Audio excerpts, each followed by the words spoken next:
All right, good day, everyone. It is CJ, and I'm delivering another edition of Rogue Money Radio. I'm very excited for today's guest. I've been a longtime fan, a listener, and today we have a very exciting interview to deliver. We have Adam Kokesh with us, and after this interview, you're going to know a lot more about Adam, about the great work that he's doing for freedom, for liberty. It's just such an important message, and it's great timing to have Adam on. Now, Adam enlisted in the Marines while he was still in high school at the age of 17. He was awarded the Navy Achievement Medal for his work as a recruiter's assistant and played in the All-Marine rugby team back in the day. He volunteered to go to Fallujah in 2004 with the Marine Civil Corps Affairs, where he was promoted to sergeant. And in 2007, Kokesh joined the Iraq Veterans Against the War to help bring the organization to the national prominence of where it is today. Adam was also an active supporter of Ron Paul and would eventually come to be found and lead the Veterans for Ron Paul's organization. Adam is the author of the book Freedom and is running for president in the 2020 election with the big freedom movement. So Adam, welcome to Rogue Money Radio. Thank you so much, CJ. And I got to get it out of the way just at the beginning here because I appreciate the introduction very much. I'm going to do my best to live up to that. But I cringe every time someone says he's running for president because I am running on the platform. I have to say this like right away, get just on the table from the beginning. I am running on the platform of dissolving the federal government. The first thing I'm going to do is resign in order to serve as a bankruptcy agent of the federal government. I am the only person who is running for president who can say you have to be a psychopath to want to be president, to be in charge of this entire violent system, this monopoly, and force your will on the entire country. So I always have to point that out, that while technically, yes, I am running for president of the United States, which is really just such powerful language. It invokes so much, especially from the internal perspective. Go like, wow, but there's also part of it that I really revolt against. So it's much more accurate to say that I'm running for president in order to turn the presidential election into a referendum on whether or not the federal government should be allowed to exist at all. And this gets to the embodiment of libertarianism, of this message of ethical human relationships, of ethics applied to politics consistently. And when you realize that government is a fundamentally unethical institution, not just that it's got bad effects or it's corrupt like this or that, or it's got this problem or that problem, but that like fundamentally at its core, when you define it and you realize what it is. And I ask people, I go out on the street all the time and I ask people when they're in these conversations with me, I say, well, what is government? Can you define it? And they can't do it. They literally can't. And people who engage honestly go, holy crap, I cannot. Why can I not define like this institution that governs, that touches so much of our lives? I can't define it. I can't put words on it to say that here's the barrier. This is government and this is not government. But the only actual appropriate definition is that it's a territorial monopoly on the initiation of force. It's a violent monopoly that is the imposition of coercion. Everything that it does, even the good stuff, is backed up with a barrel of a gun. And it's like slavery. When you realize that slavery is wrong, you don't stop and go, well, who's going to pick the cotton? You go, it's wrong. It's holding us back as a species. You just freaking end it. And it's the same thing with government, except that you do have to acknowledge and I hate to sound like, I almost feel like I'm playing devil's advocate to myself. You're like, well, like a slave owner would say, we need to ease out of the economic dependency on the slavery system, in the cotton industry and blah, blah, before we get rid of slavery. But, in terms of looking at the institution of government as we have it today, we don't want a revolution. We want an evolution. And that evolution is localization. We take government apart from the top down. We get it down to the community level, eventually down to the individual level. And so that's what my campaign is about, is taking that first step in the right direction of saying, this is the high watermark of government in human history. We're not doing this anymore. This is the paradigm shift. Even if we don't have to convince everyone of the same philosophy, the same end goal. If people still want a certain version of government, they want to call it government. If it's local, if it's community based, then people can opt out. You can leave. You can separate voluntarily on your own property. That's freedom. That's an ethical society. That's a voluntary society. That's one of peace and harmony and people getting along in ways that we are destined to achieve anyway. Like this is the future of humanity. So that's that in a nutshell. That's my disclaimer. But CJ, thank you for that introduction. And it's funny you start with that military stuff, because anybody who knows anything about the military goes, Navy Achievement Medal. That's like really, like, I also got a Navy Commendation Medal for my time in Iraq. I did a tour in Fallujah, and that was a critical turning point in my awakening. Yeah, absolutely. And one of the very first times that I heard you, Adam, it was on a video, and it was back to October of 2008. So you've been at this for a minute. So just to give some context to our listeners, I want to play just a little bit of that, because Adam, that was very impactful for me. It really resonated with me where I was in terms of looking at things politically, geopolitically. So let's go ahead and play that, a little bit of that right now for our listeners. Okay. Thank you. It has been said that when in the course of human events, an oppression so revolts its subjects that it becomes necessary to alter or abolish the means of that tyranny. Is it that time when our Bill of Rights is defiled every day? When our adventures abroad threaten our security at home? When the Federal Reserve keeps our free nation enslaved by debt?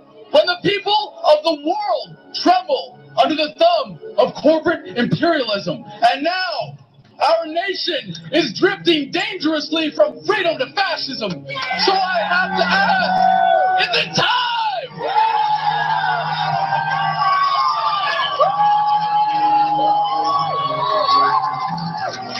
The time is now. The threat is clear.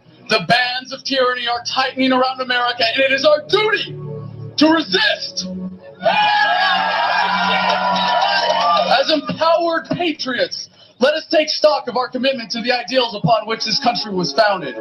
America without her freedoms is like a body without a soul. The challenge before the freedom movement is no less than to bring about a revolution of values, inspire a renaissance of American politics, and breathe new life into the tortured body of our nation. We will meet that challenge with courage and love, and as always, we the people will prevail.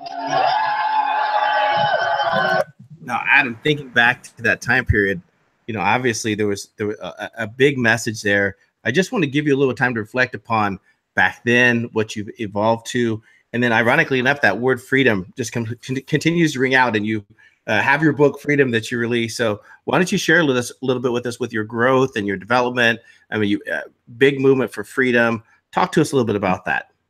Well, before I answer that, CJ, I got to point something out about our relationship that I hope your listeners really appreciate. And I want to point out that we're in a very important transition socially, and I don't just mean in this bigger political context. I mean, even right now with media.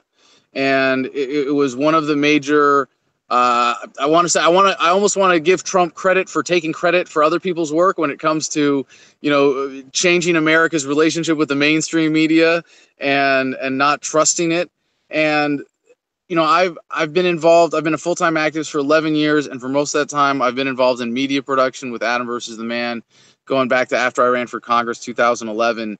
And now I get censored really bad on YouTube. I don't think that's happening on Steam. Obviously, there are some people there even who have tried to fight me with downvotes. But on YouTube, I've given up on Facebook completely. I'm not even on Facebook anymore. I'm on there. But I have an auto post that goes up every 24 hours that says, "Get off of Facebook. I'm not here." This is an auto post, and go find me on Steemit or and KokeshforPresident.com or thefreedomline.com. Go find me anywhere other than Facebook. Like, get off of Facebook. And I don't want to get too much into that, but I've been told from people who work at Facebook that my stuff gets flagged, and Facebook is just set up as a censorship farm. And because the way it's engineered, the manual review, the way that the flagging system works, anybody can flag, and it's set up to be a whitewashed version of reality. And what we see now is that you combine that with their manipulation of the algorithm for the feed, that it has a really negative effect on people. Like, you want something that's bad for your mental health. Like what would, yes, the internet is progress, but it's like, it's the equivalent of watching television. You know, people who spend too much time on Facebook, it's bad for you. It is bad for your brain. Now with YouTube was my primary way of reaching people, you know, throughout my time as a media producer, as an activist in general. I got my channel up to 70 million views and 230,000 subscribers now. And when that's rounding up just a little bit, but when I had 100,000 subscribers, I was getting tens of thousands of views per video very consistently. And now that I have 230,000, I get like 300 or 400, sometimes 500. And, you know, I've had people make videos about trying to watch my videos and they won't load. They won't even pull up. People who are subscribed to my channel, my videos, when I post them, I still post there, they don't show up in their feeds. When they set up alerts specifically to get my videos, they do not show up. They do not get the notifications. They do not get the emails. I mean, it is that blatant how badly I'm getting censored. So I'm a little bit torn, you know, between sort of fighting the old system and building the new. And that's why I'm so excited about Steam It and you know, being able to do that. But right now, trying to spread this message, I should say doing it, you know, it's really cool how what I started doing with Adam versus the Man, I guess 7 years ago now, right, has and with my activism going back 11 years now, has inspired so many other people to just say, you know what, I'm gonna produce my. I mean, if that idiot can do it, you know, like yeah, I can, you know, yeah, of course I can do my own podcast, of course I can do my own show, and I think part of the important shift right now isn't just getting away from mainstream media, but it's specialization of media. It's that everybody can have a voice and everybody can hear what is most valuable to them. And that's really cool. And, you know, for me, I rant about government. You know, I go and confront cops. I talk about the stuff that I love in sustainable living and a lifestyle. I'm very, you know, focused on the libertarian philosophy.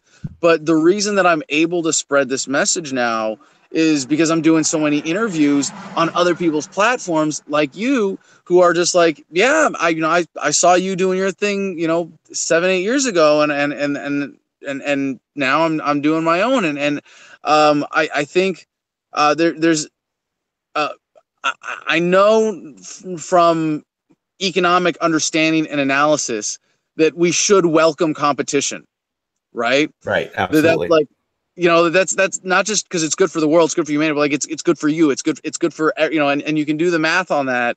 And, you know, I'm sure that there's some economists who will debate and be like, no, you'd be better off with a monopoly because that, and like, yeah, okay, I understand the arguments for that, and I disagree on ethical grounds anyway. But in terms of, like, you know, welcoming competition, that's one of the things that's been a big shift for me. So to get back to answering your question, what I've really, like, there's when you're an activist, you're competing for people's attention, you know, because you think you have a message that's more righteous than entertainment, right?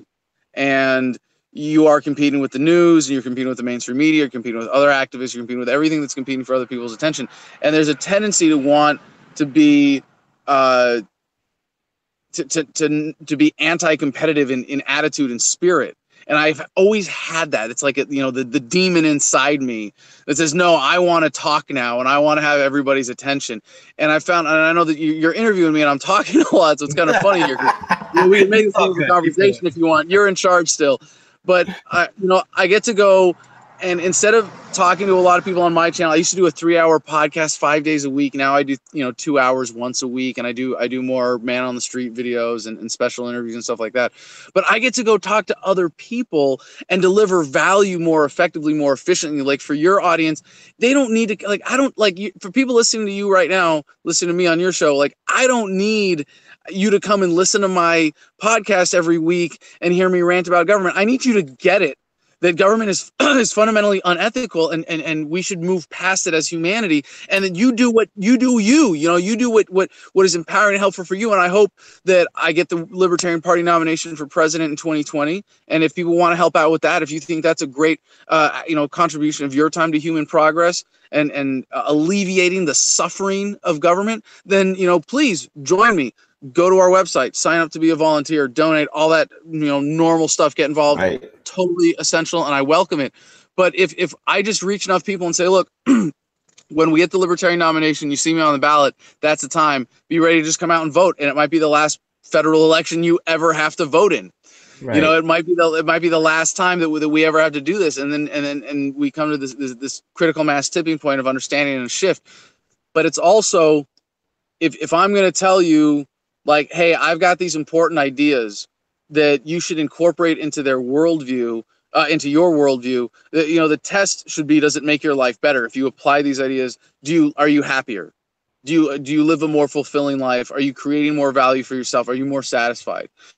And I think understanding government for what it is, understanding how to relate to it, I think that brings a certain peace. I think that brings a certain inner peace, where a lot of people have a lot of frustration, a lot of angst, you know, especially veterans. We have more than our share of veterans in this movement because we are propelled by, you know, our experience of being the violent, you know, the hand, you know, of enforcement of the government, you know, away from that. I think it allows us to relate to police in a very practical way better when you understand what they are, you understand who they are, you understand, you know, what forces really affect them. That's just understanding libertarianism gives you this, you know, a way of understanding like Bitcoin and cryptocurrency, right, and why it's important to get away from the US dollar to be a smarter investor for yourself. I mean, if you apply these ideas, yes, you're going to be a better investor. It's not like the investing 101 class, but yes, you're going to be able to see through a lot of bullshit. You're going to be able to understand a lot of stuff that, you know, mainstream economists won't tell you, that mainstream financial advisors, I mean, you know this with what you do, obviously, and for people that are more interested in that, pursue that. For me, a big part of it is homesteading, sustainable living. I've got 10 acres in Arizona where I'm building from scratch, and I, you know, I want to live fully off the grid, self-sustaining, and you know, very healthy lifestyle, and produce all my own food, and you know, live on rain and solar power. So that's, you know, that's where I go with that, and that's sort of where I've learned, you know, over the years that it's, you know, I guess that's my way of getting, you know, zen and centered, and evolving past that angry emotional reactionism. Coolest thing to see, though, is that while it took me 10 years to go from identifying as a libertarian to understanding what it really meant philosophically and all the implications of it, and I'm still discovering implications, obviously, but right. It's that it's you know, people learn from my mistakes and get to go through that process a lot faster now, and that's really cool to see. That, like, I struggled and I was angry and I protested and I went out and I got arrested and I did time in jail, and other people are like, oh yeah, I read your book, Adam, and I'm gonna vote for you, and cool, I'm gonna go back and I'm gonna live a happier life than you have. You know, right. Good. That's awesome. Well, I think that, you know, you're being very humble in terms of what you've done, because, you know, here a lot of people get to sit here behind a mic, behind a camera, and talk about freedom, talk about liberty. Whereas you, Adam, you know, you're where rubber hits the road. You are actually out there. You build a momentum. You're trying to accomplish something very tangible. Let's break that down a little bit. What you just said. Let's talk a little bit first about the censorship, the things that's occurring. And I think we were so close to tyranny, and one could say that we still are potentially moving closer. And what I'm talking about specifically is the censorship of YouTube, of Facebook. We see, Adam, what's happening overseas. We see what's happening in Germany, in Europe, where they shut down free speech. They arrest people for it. You know, we were not that too far from that. So to you here in the States, and you talked about Steam It, which I'm a big supporter of that as well. So is that primarily, obviously it's there to control their narrative. Is it even more important for the controllers now because more people are waking up to understand how bad the Federal Reserve is, how bad government is? What are your thoughts on that? Well, I got to answer by first backing up and giving you an idea that is critical to my worldview and my understanding of human progress. And I got to say, I should, for the sake of your audience, people who are watching, I do have a towel here because I am in Kennedale, Texas, which is in the Fort Worth, Dallas area, and I'm in a tent. And I'll pan real quick. Go for it. I'm sitting on my bed. I've got my little tripod set up in my suitcase, so you guys get a nice shot here. And it is really warm and humid out here. And so you'll have to forgive me for bringing a towel to an interview, but it's gonna be one of those interviews. It's all good. And the reason I'm here is I am at the Garden of Eden, Quinn Akers place, and it's a beautiful example of a homestead style living. He's got an event, a sort of mini festival happening this weekend, so I'm really happy to be here for this. But anyway, so the big idea that I mentioned before, that's at the background of my answer to your question is about human progress and technology. And it's that humanity progresses towards freedom. We advance, we evolve. That evolution, like if you believe in evolution, you have to, even if you don't believe, even if you're Christian fundamentalist and you believe in the biblical story of biology, fine. You have to see that evolution is something that happens socially, that humanity progresses, that we get better over time, we get more capable of meeting our needs, we get happier, we get more productive, we get healthier, we live longer, et cetera, et cetera. But we are also less violent over time, and that really is the most important thing when it comes to freedom. Freedom, and you have to be able to define your terms, right? Freedom is what you have when no one is forcing their will on you. You can have like freedom doesn't mean like no government is not necessarily freedom. You could have no government and maybe there's some crazy virus and everybody's violent and therefore they're getting in fights all the time, and if someone comes up and punches you on the street, you're not free because they are governing you. They are taking your freedom by violating you ethically with their fist and taking that claim of ownership over your body for that moment. And now I don't think that's a realistic possibility. It would take a virus. It would take something like it's some fluke to buck the trends of history here when it comes to the decline in violence. And this is not just my observation. A lot of people are kind of shocked when they hear this, and it's like, sorry, you've been reading too much mainstream media. You've been if it bleeds, it leads, and you see that. But this is Professor Steven Pinker at Harvard, and he has different theories about it. But he has proven academically, irrefutably, that humanity is on a decay curve of in terms of violence. We are living in the most peaceful times in human history. You are less likely today than ever before to be subject to violence at the hands of another human being. That's a beautiful, amazing thing to celebrate. Right. Yeah, it's a huge one. Like, go team people. We've come so far. That's amazing. And so this is any way you look at this, there's always going to be setbacks. I think of it as 2 steps forward, 1 step backwards. So the internet is a huge innovation. And by the way, I look at technology right now, and in a sense, everything that we're doing politically in terms of activism, and this is where I get really humble in terms of my attitude to what I'm doing, because in 40, 50 years time, it's going to be irrelevant, totally irrelevant. In 10 years, I think I can say with 95% certainty, government is going to be reduced to about 5% or less of its current relevance in our lives, even with no libertarian activism. I call it the cluster of government ending technologies. 42% of interactions with police happen at traffic stops. We get self-driving cars. You can't pull people over who aren't driving. Like, right. It just goes like, no, like you can't tax people through inflation when we're all using cryptocurrency. I mean, those are like the 2 technologies that I see that are huge, that are like already right here. Plus the internet. We're just realizing now, even still, the internet, I would still say, is maybe in its adolescence. Maybe the last 20 years, maybe there was like a baby period where it was like it was there, but it wasn't really having any kind of social impact. Right. But maybe it's like the last 20 years could be seen as the infancy of the internet, of it growing up, and now it's at adolescence. And we're just starting to see like how people are able to communicate and realize the truth. So now, to bring it back to your question again about the censorship and YouTube and Facebook and Twitter and all that, you think back to pre-internet, we wouldn't be doing this at all. Like I had a TV show for 4 months and got canceled, and that was only because we have the possibility of having so many TV stations at this point. I was on Russia Today, like the bottom rung of the legitimate television ladder, like it barely counts. And even so, 2 steps forward, 1 step backwards. Is Adam Kokesh getting censored on YouTube like a step backwards for humanity? Yeah, I guess it's, very, very, very, relatively insignificant, small one, I would think. And there are other ways around it. And, one of the big things I'm doing with my book is delivering it for free. We're about to deliver 205,000 copies in mid-August to every single residential mailbox in the city of New Orleans. Oh, wow. And, awesome. Putting the message directly in people's hands. People are ready for this.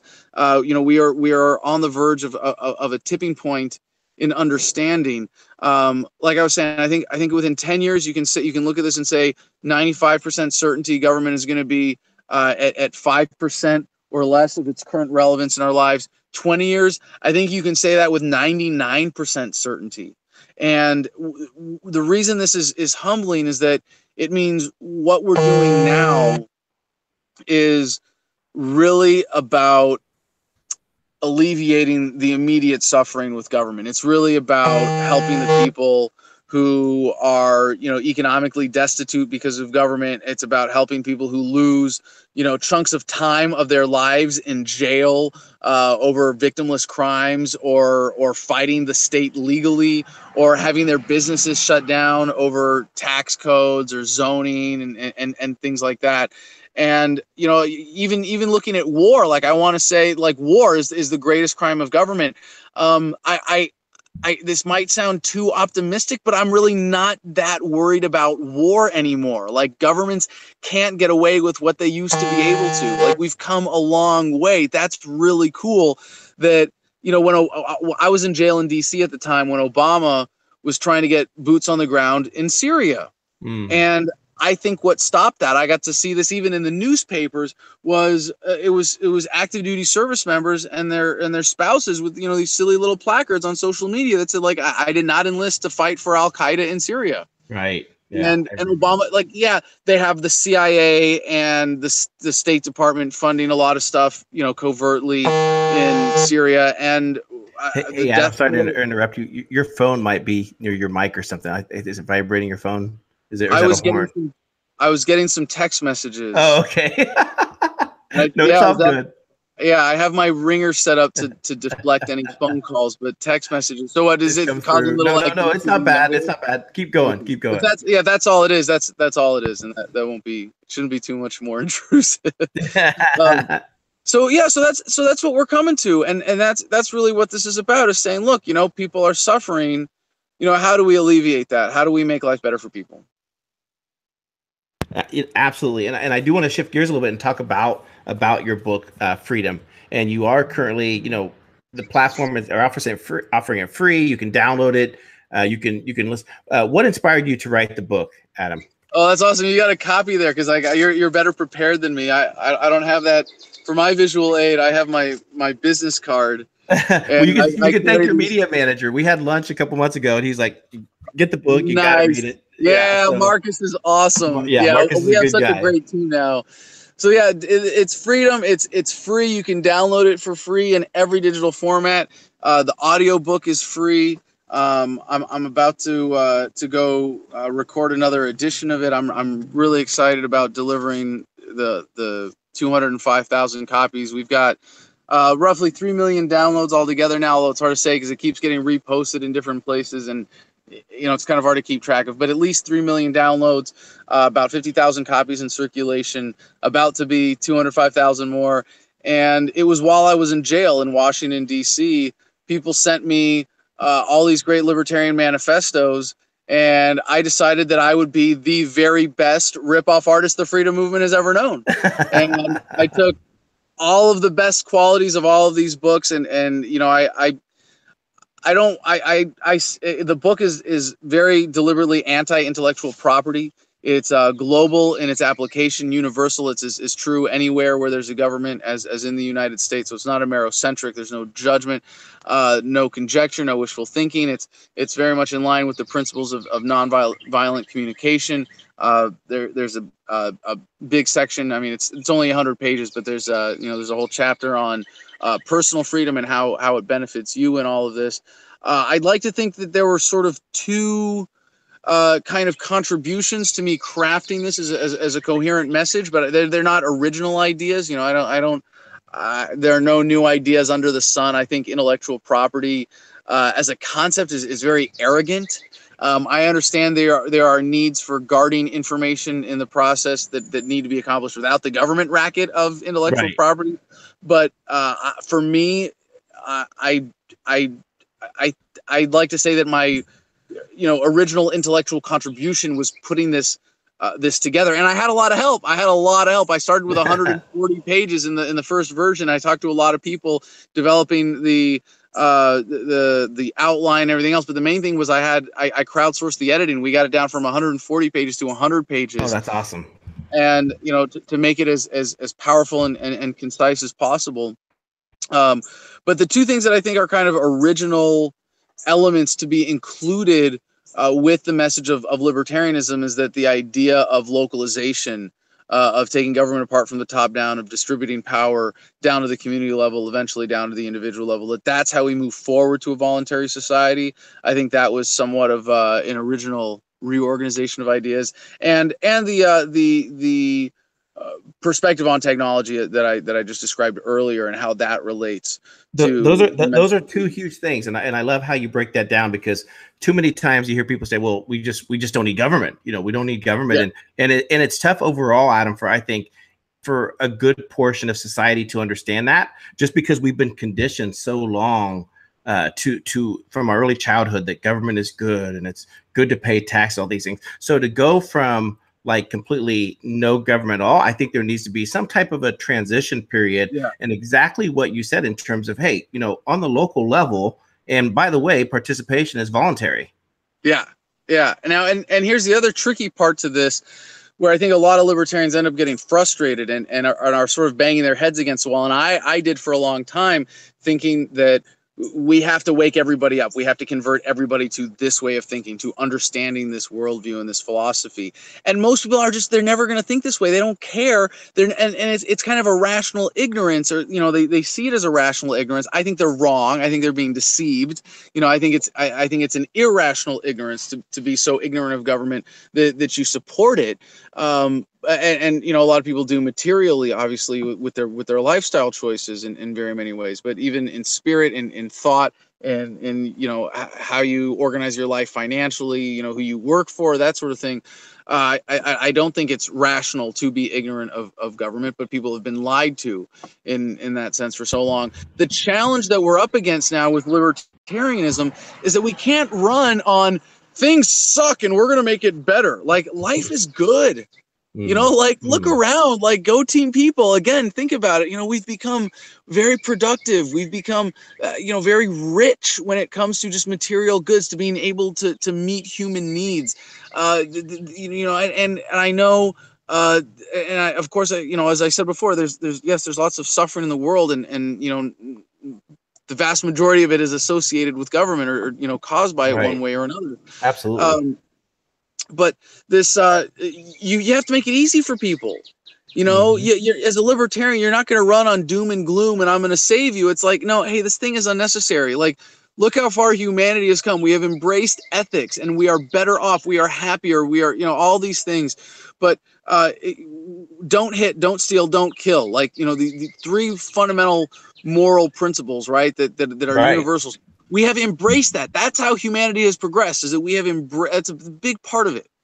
Is that we don't just go around, raping and murdering and stealing like willy-nilly. Like, this just doesn't happen. We have better social mechanisms of dealing with that and better ways of dealing with other people. We get better over time, but we have carved out this exception for government. Don't hit, don't steal, don't kill, unless you're a cop enforcing a drug war law or victimless crime regulation. And you can point guns at people, you can brutally assault them, you can threaten them with death if they don't stop and obey your commands, and lock them in a jail cell. That's okay if you're government. It's not okay for an individual to. Don't steal unless you're an IRS agent. Right. Taxation is theft, right? And a very little bit of coercion, the threat of going to jail, dominates so many people's lives because everybody then complies with it. And we do as little as possible. And this is where I got to say, like, for ethical reasons, be the change you want to see. Divest in the dollar. Like, get out of the U.S. dollar. Huge. Get into cryptocurrency. That's huge, right? Yeah, get out of things that are even enumerated in dollars as much as you practically can. You can live. It's doable. I'm 80 to 90% of the way there myself. I have some things that I compromise on that I have to, like with my campaign and other business things where, I have to use the dollar, but and receive dollars. But if you can live Bitcoin only or cryptocurrency only, like, do it. Be that change, be a part of that shift, and then don't kill unless you're a soldier and a politician gives you a rifle and in order to go kill brown people on the other side of the planet. Why are we doing it? You put it like, holy crap, you're right. That's insane. That's insane. Why are we doing this? Right. And it's really easy to look. Essentially, all of these problems of the coercive nature of that come from the coercive nature of government are solved by localization before even realizing the full potential of it. Just we eliminate the federal government, we eliminate the state. Maybe we get to a point of stasis, maybe, and I don't know if you want to get into the nuts and bolts of the campaign. I'm working. Yeah, I was going to switch gears here in a second and jump right into the campaign. So if you want to go for it. Yeah. Well, so I'm gonna be working on.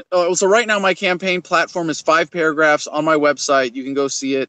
The easiest thing to remember is thefreedomline.com, and you can go from there to kokeshforpresident.com. You don't have to remember how to spell my funny last name, and you can see that 5 paragraph version. The next version is going to be 100 pages, and I have to do a lot of research and really round out this platform on all the technicals and know that it more or less adds up and have a sense of how many individuals work for each agency and here it goes.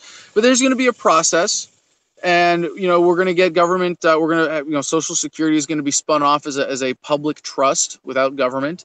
People think public and private it's a really bad distinction. It really should be coercive, the coercive sector versus the voluntary sector, right? Because right. The public-private thing has a lot of other connotations. It's not a very important. It's not a good distinction. But we're going to be able to have a period where the states go, okay, we're better off now, and there's going to be a race. I think you're going to see very shortly developing after that. On the scale of 5 to 10 years, for states to dissolve down to the county level, and I think that's going to be a global trend.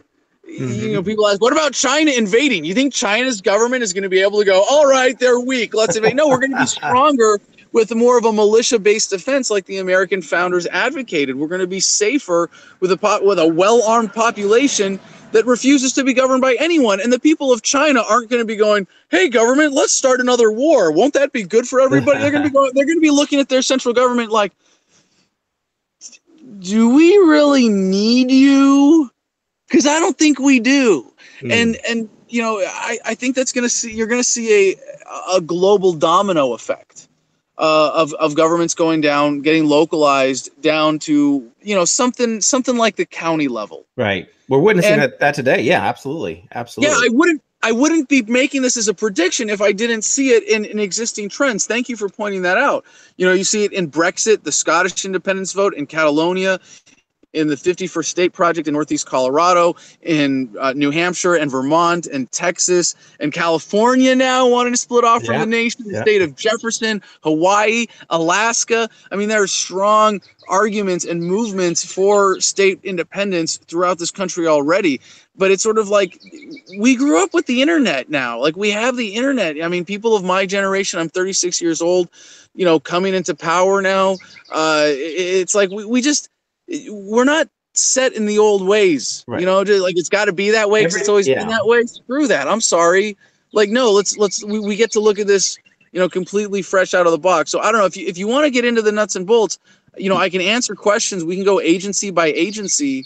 Well, I tell you what, I think everything is primed. Everything is primed. Everything from blockchain solutions. We're watching so many disruptive things come online. That's to the status quo. Cryptocurrencies, blockchain solutions, a lot more people finding independent ways to learn an income, and it's an interesting time to watch this. I want to shift gears and talk about the campaign. Well, about what you said there, that's also huge too. Is that there's this economic shift that comes with the internet and the general increase in productivity and just ability to meet human needs. More people are able to work online, independent. They're able to work as contractors. They're able to have like great flexibility, freedom, quality of life. They're able to pay less in taxes. They're able to move around, to live mobily.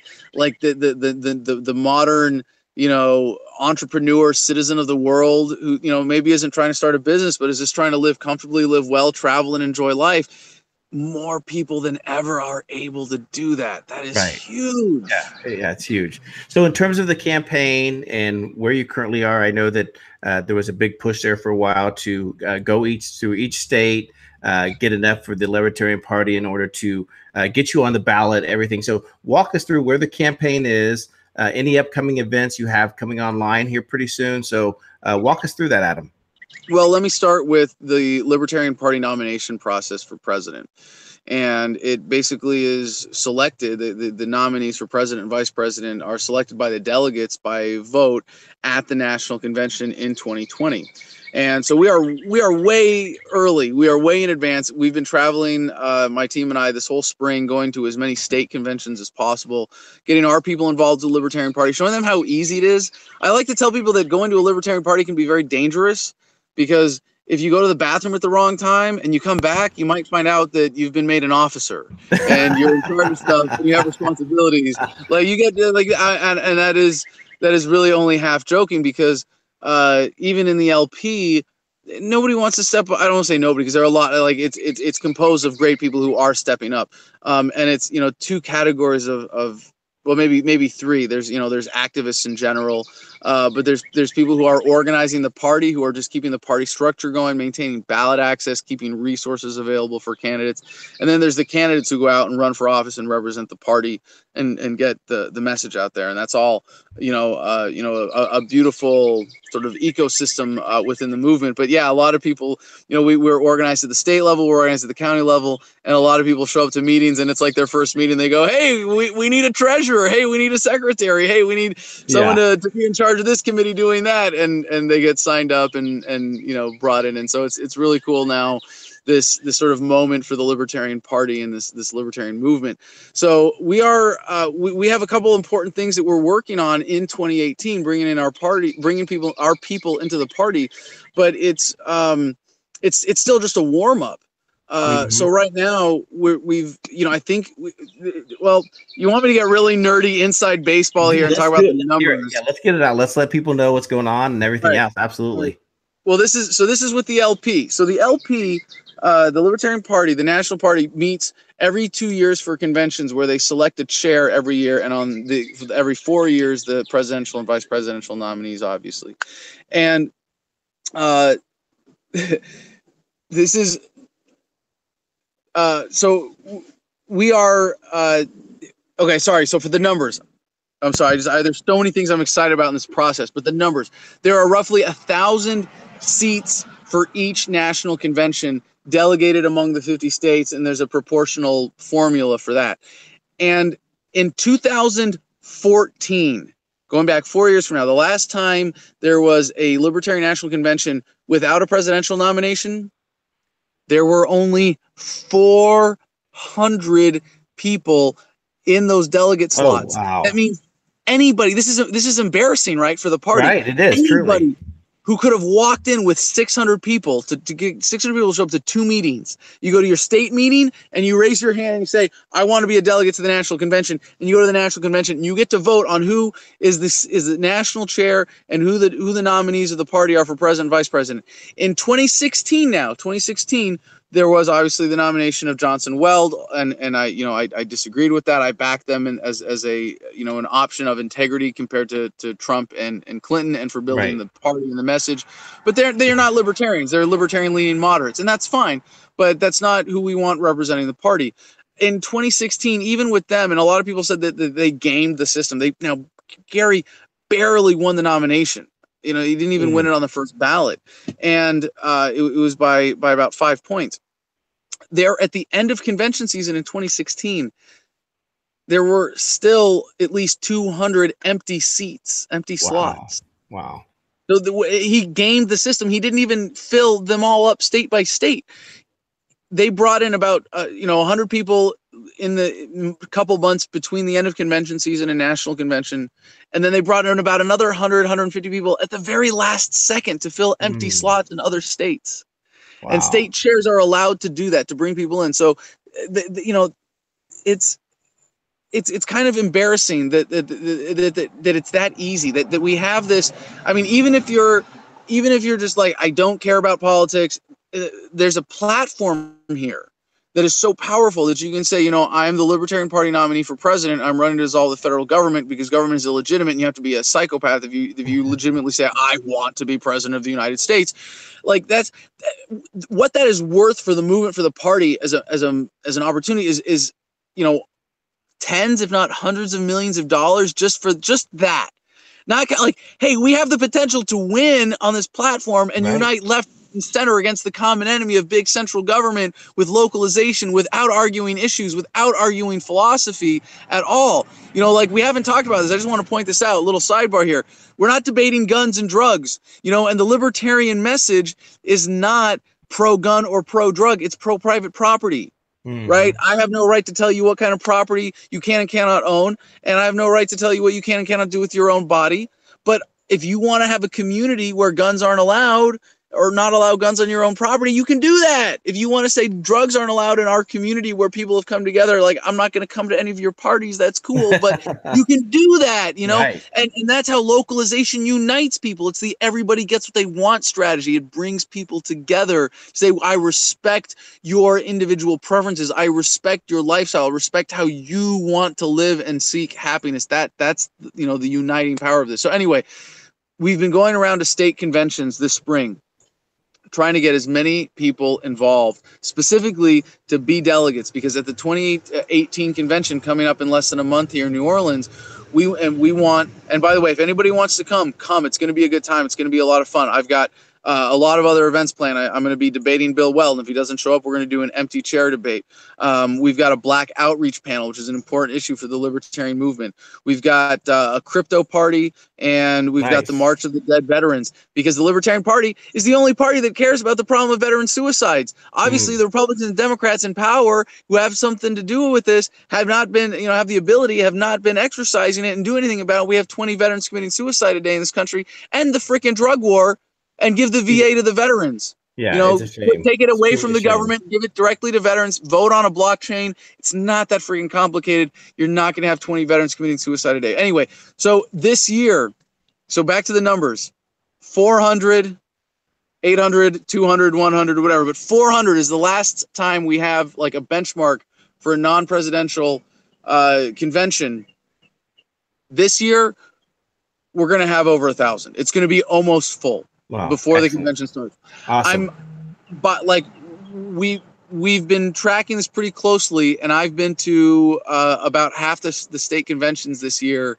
It's been really hard, you know, because they're all over the country. A lot of them are at the same times, and we got to prioritize. But there have only been a handful that have not been competitive for their delegate slots, that have filled up their delegate slots. And California is notorious for being really low, like, and being filled with people from other states. The sort of going practice in the LP is, if your state is competitive and you didn't get a slot, or you didn't show up to the state convention, you couldn't be a delegate, you call up the California state chair and say, can I be a California delegate? Normally they have about 30 or 40 delegates out of their 109 that they get allocated, and it's 109 this year. They filled 104. Oh. And I'm from California originally. I was there. I'm a lifetime member, and I got up on the floor and I said, hey, everybody, this is a really important year for the party. You know, of course, we're recruiting in advance online. Sure. We're organizing. We're telling our people to get there in advance and to be plugged in and to know what they have to do to be delegates ahead of time. And, you know, it's like, you fill out a form online, you know, become a member of the national party. You can do it for free. You become a member. Some states make you join the state party, and the states that are really, really crazy, they make you have to be a state party member for 3 months. That's it. And for most of them, it's like you could show up to the state convention and go, oh shit, I haven't done anything. Let me fill out a form on my phone and raise my hand, and can I be a delegate? Yes, you can. So I was at the podium at the California State Convention saying, look, there are people who will support you financially, because there are a lot of people who think they can't afford a trip to New Orleans, they can't get away for a weekend. For this, there's a great family and community around the Libertarian Party. It's like I gotta say, look, I will personally help you financially if you need help getting there. I have a full-time staff person who's dedicated to organizing rides for people. So there's ride sharing going on. Oh, awesome. and shared Great. housing and hotel rooms and stuff like that to make it as cheap as possible for people to go. And so I'm like nominating people off the floor. It's like, is there anybody, because they had the list on the screen, is there anybody here who is like, there's just even a remote possibility you could be in New Orleans for the national convention, just get a slot right now. And I was like, you, what's your name? And people would raise their hand. I'm like, all right, I nominate you, I nominate you, I nominate you, I nominate you. I nominated like, an extra 10 people from the floor that way. And cool. And we ended up, close to, we almost filled California, not quite. They will be full by the convention. So this is historically unprecedented. So there's all the nerdy inside baseball stuff. No, that's awesome. No, it's good to hear, just so that people can understand what's happening, how to get involved with the LP. So Adam, closing thoughts, and then obviously please share your website, how people can follow you, learn more about your work. Please go right ahead. Well, I'm just, CJ, like I said earlier, I'm really grateful for this opportunity. I'm grateful that you are doing what you're doing. And I want to say again to your audience that, show some love for CJ. Please share this interview, share his other work, support him, in all the ways, support, and it's whatever independent media that is of value to you, that's spreading a message that you think that you want to see get out there. Put your money where your mouth is, put a little energy behind it, give them a couple shares, give them some likes, whatever it is that's appropriate, but be engaged, be a conscientious consumer of information, be thoughtful about it that way, be engaged in the conversation. This is an amazing time to be alive. This is just, absolutely, I agree. Like, that's in the book, in chapter 10, I describe this as the asymptote, humanity achieving this exponential technological kind of enlightenment. And that's what we're on the verge of. The idea of government is just silly. And it's like, we're hurting people with this thing, and it's not necessary. We can do better. Humanity, we are capable of better than this. Like we really know, like we need to get our shit together and stop doing this government thing and figure out the nonviolent solutions that are going to make it totally irrelevant in our lives. Because, the technology, it does cut both ways. In some ways it empowers government, and there are some really scary possibilities there. I don't think that's how this is going to go. I think it would take some major flukes to buck all of these positive trends in human progress. But this is what I'm doing to live well, to enjoy life, to be happy for myself, to live a fulfilling life. And it's by providing the most value for the world. And what I see in that is where I see the greatest suffering, how we can alleviate that. And I think anybody who takes an honest look at the world today has to admit that government is the primary source of suffering in the world. And the sooner we evolve past that, the better. So I guess I should get out my final plug again with my little visual aid here. That's Freedom. That's the name of the book. That's the website, thefreedomline.com. 3 words, thefreedomline.com.